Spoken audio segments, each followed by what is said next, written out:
دوستو، ایک شخص کے ہاں اولاد پیدا ہوئی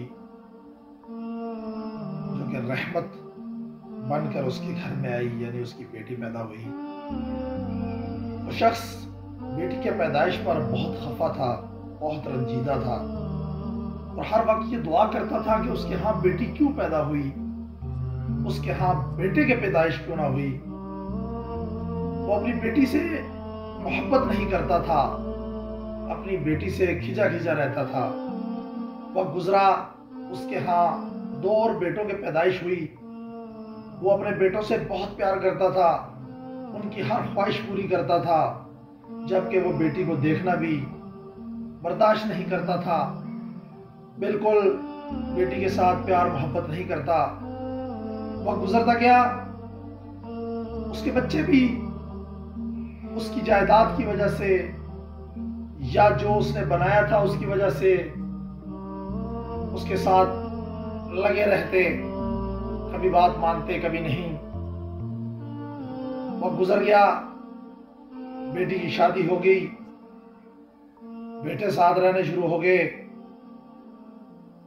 وہ آدمی بیمار ہوا اور مر گیا۔ جب وہ شخص مر گیا، اس کا جنازہ پڑھایا گیا۔ جنازہ پڑھنے کے بعد جب اس کو قبر میں اتارنے لگے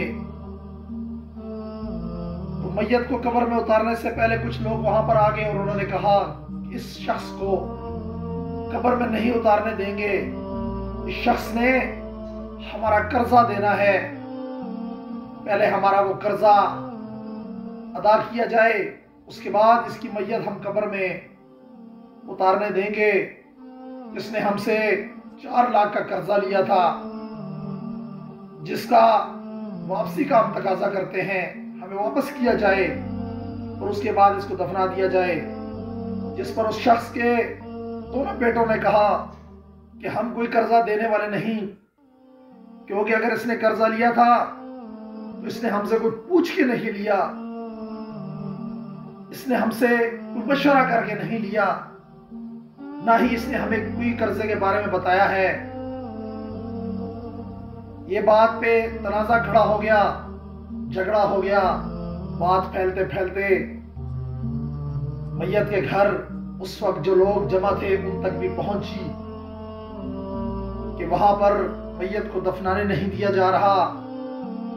کچھ لوگ جو کہ اپنے قرضہ واپسی کا مطالبہ کر رہے ہیں، یہ بات اس کی بیٹی تک پہنچی تو یقین جانیے اس بچی کے پاؤں میں جوتے نہیں تھے۔ وہ بھاگتی بھاگتی گئی قبرستان اور وہاں پر اس نے زاروں کے تار روتے ہوئے کہا کہ میرے باپ کو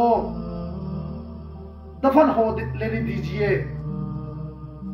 آپ کا جتنا قرضہ ہے، میرے پاس میرا جتنا سونا ہے وہ سب سونا بیچ کر میں ادا کر دوں گی، لیکن خدا کا واسطہ میرے باپ کی میت کی بے حرمتی نہ کیجئے، ان کو دفن ہو لینے دیجئے۔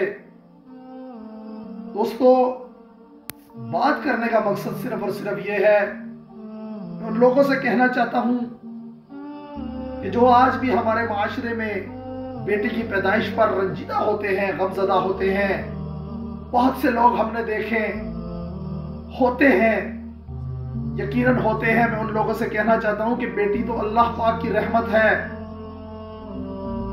بیٹی تو ہمیشہ ماں باپ کے لیے پیار کا حقیقی جذبہ رکھتی ہے۔ بیٹی تو وہ ہے کہ وہ جب اپنے سسرال سے اپنے ماں باپ کے گھر رہنے کے لیے چند دنوں کے لیے آتی ہے تو صبح سے شام تک ماں باپ کی خدمت کرتی ہے کہ اس کی وجہ سے چند دن اس کے والدین کو ہی راحت ملے تو ملے۔ بیٹی تو وہ ہے کہ وہ اپنے گھر میں شوہر کے گھر میں تکلیفیں برداشت کرتی ہے، آپ اس کو ماریں، آپ اس کو کچھ کہیں وہ برداشت کرے گی، مگر یقین جانیں جب آپ اس کے والدین کو کوئی بات کرتے ہیں تو وہ برداشت نہیں کر پاتی۔ دوستو، ہمیں بیٹوں کے ساتھ بیٹیوں کو بھی پیار کرنا چاہیے، بیٹی تو رحمت ہے اور ہمیں اللہ پاک کی رحمت پر خوش ہونا چاہیے۔ السلام علیکم ورحمۃ اللہ۔